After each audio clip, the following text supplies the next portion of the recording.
Alright, so luckily, I don't know how they did it, a miracle. I do have permission to go back, so that's awesome. But it's going to take a long time for me to get back. I just kind of got to keep pounding at it. The things with homeless pickup places and stuff like that is that you don't never know. You don't never know who you're dealing with, because not everybody's who they say they are, for one. And then the other part of it, not everybody's who they say they are. The other part of it is that then people that are homeless, that hey, good. Then there are people that are homeless, but people need money and they need to be accepted. So you don't really know, even with that, who's who. Now let me tell you what happened with me. I really thought the administrator guy, because like I said, when I walked up, he was rolling his, he didn't seem happy to see me, like, oh my God, here she come again, and the thing about it is that I felt bad because I didn't know what he thought about me, but he was still kind to me. He was just like, he called me by my name, and I was like, hi, Mr. Such and Such, and while I was in line and I was talking, I always feel funny, like, about these places and these things, because the reason that I feel this way, like I said, you don't know who's who, and again, these are government mandated places, so you really don't know,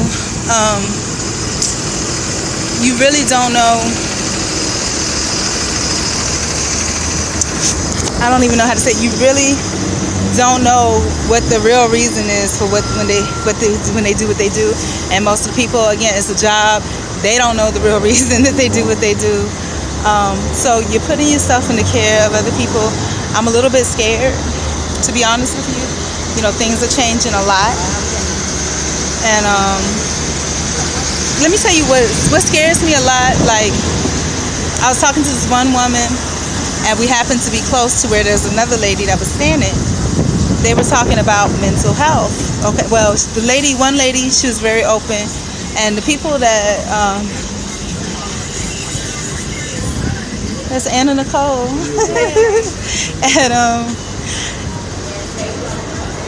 this woman looked like Anna Nicole for real. But what I wanted to say is that you don't know who's who, and it's very troubling to me, because you can find yourself in a world of trouble, dealing with these places and these things.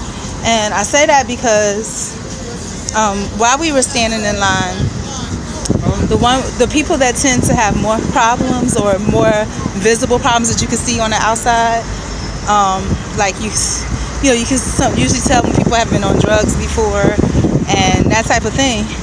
Now,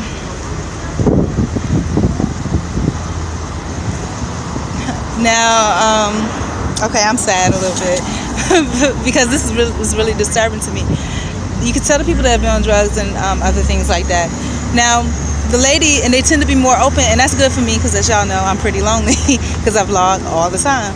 But as I was talking to her, she was telling me about, she started talking about drugs and SSI and mental things, and I was just like, well, how did you end up getting SSI, because I want to know the different ways that people collect this. I know mainly, can you get it from being on drugs? I know you can get it from all different types of mental things, but what other ways can you possibly get? What other ways can you possibly get SSI?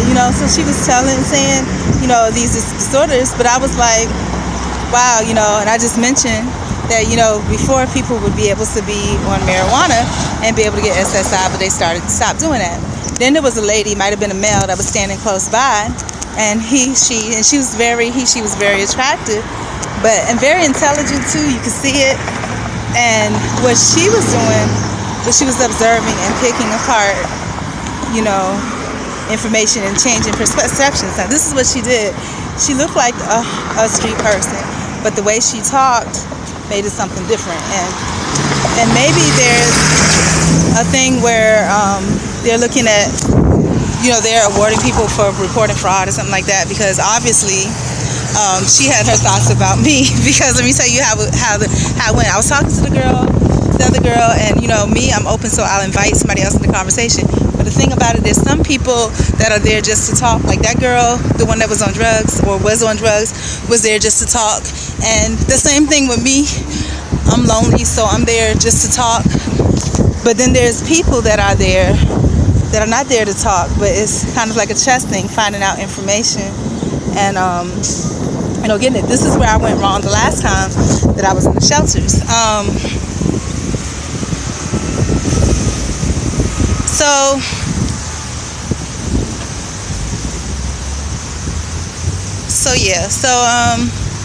That's where I went wrong the last time that I was in the shelters, was that, and this is the same way I go wrong in life. I'm too open, I'm too friendly, but not everybody has the same intentions. There are people that has those intentions.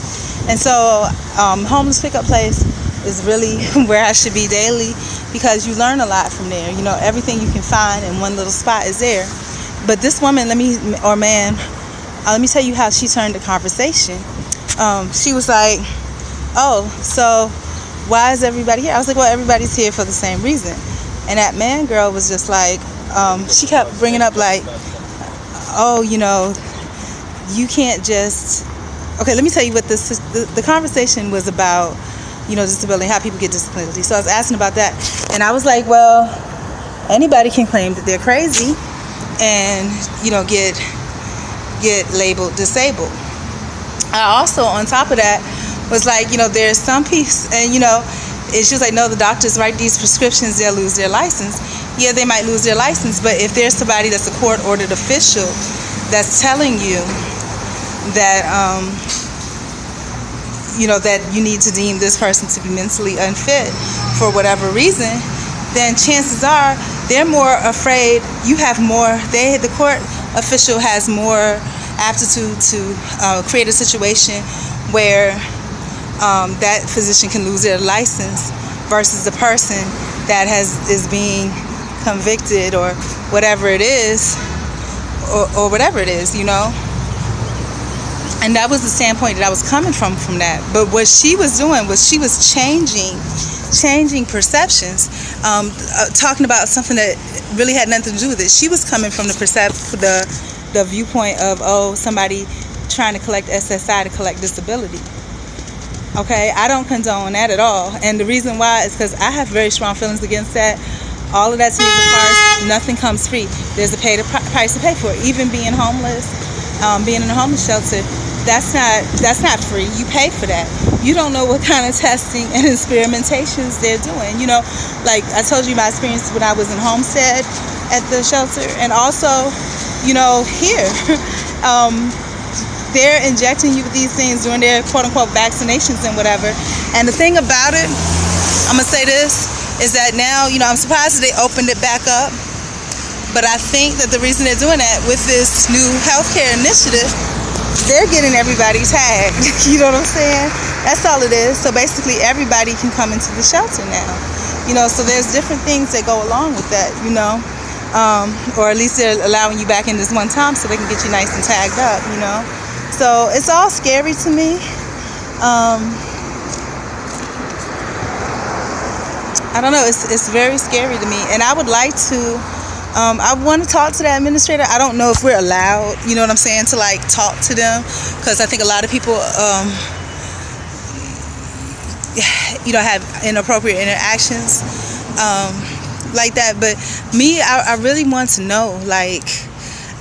And it was kind of weird because I'm very open and friendly, and it's just like I need not to speak so much because people could take what you say and twist it into something completely different. But I really want to know, like, has he noticed any changes? Why in the last 5 months, have I been granted access?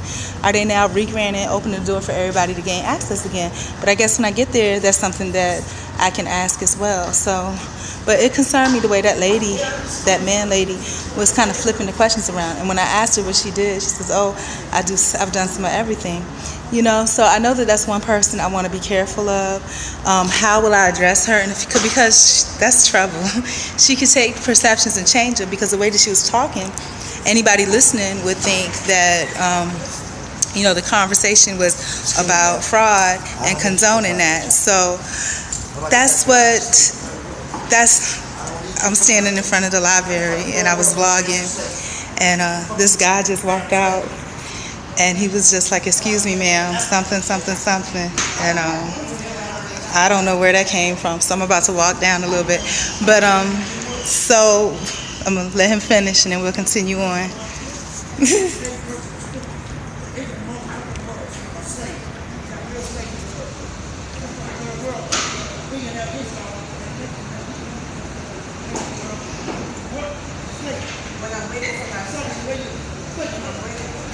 Okay, so anyways, I'm standing in front of the library, and as I was standing here vlogging, someone came out, and the person that came out, I didn't hear what they were saying. They sounded really angry, and they said, "Excuse me, ma'am, something, something." And so I didn't hear what they were saying, and at first my first reaction, because it was so violent, was a little bit of fear and trepidation. I'm like, okay, this man is really crazy, something really offended him. So I'm thinking, well, maybe he's thinking that I'm recording him, So I kind of stepped back away from the door. But as he walks away, I'm listening, and he's saying something about going to state. He's saying something about the Nation of Islam. So as you listen, you start to realize that it has absolutely nothing to do with you. That's something that's going on entirely, in his head. And this is, again, like how quickly perceptions can be changed, because as he walked out saying all that, of course, there's other people coming behind. They don't know what's going on. And because I've stopped and given this person attention, but in the meantime, everybody else has continued on, obviously, because of my reaction, it shows that I'm connected to that. So people are looking at me, So and whatever it is that person says, if it was something that was said that almost made sense, it would have put me in a situation where, because of how vehemently he reacted, it would have put me in a situation where it could be seen that I was doing something wrong. But that wasn't the case at all. The person had something going on internally, and I just happened to be there when it was unleashed. I happened to be in the path of it, you see. So that's, again, with the perceptions. So it's a scary thing, and that's the other thing that scares me about homeless shelters and that type of thing. You're locked up in a closed environment with a lot of people that have endured a lot of abuse, from whether it be family members, co-workers, society in general. And so if you put yourself in a position where you're accessible to them, or like I said, human beings are very instinctual creatures. They can feel that perhaps, you don't have that, that vehemency to come back like that, you'll become a target. And once things start going crazy, it's like you can't stop that crazy rolling ball. So it's a really scary thing. So this is number 2. I've only been out here, like I said, maybe about an hour or 2. But so far, I've already ran into 2 crazies, or 2 perception, people that are, not of the norm, that, could really cause you harm. The first one, like I said, the lady was talking about fraud and so forth with SSI. That was not what our conversation was about at all. And when I tried to refute that, she talked louder, so to put me kind of in a corner where if I said anything else, it would seem that I was causing an argument. So I couldn't even say anything else. So that's one of the tactics. And in this situation here, I think she intelligently was doing that. She knew what she was doing. This other situation here, with this guy kind of crossed my path and had all of this anger, that I don't think that he thought he was aware, but he wasn't, because when you heard the words, like her stuff made sense, but it didn't connect with our conversation. This guy, he was just angry, and people know anger, and that's all that was known. But but his words didn't make sense, But in the majority of times when you have a crowd of people and somebody's yelling and acting very angrily towards somebody, nobody's really listening to the words. They know that they're angry, and whoever the target of that anger is must have caused something. So that's very scary, how perceptions can be changed so easily, and it could cause a big problem. So I don't know if I'm up for this homelessness thing, but we're gonna try it through and see what happens. I just have to be aware and kind of deal with it that way.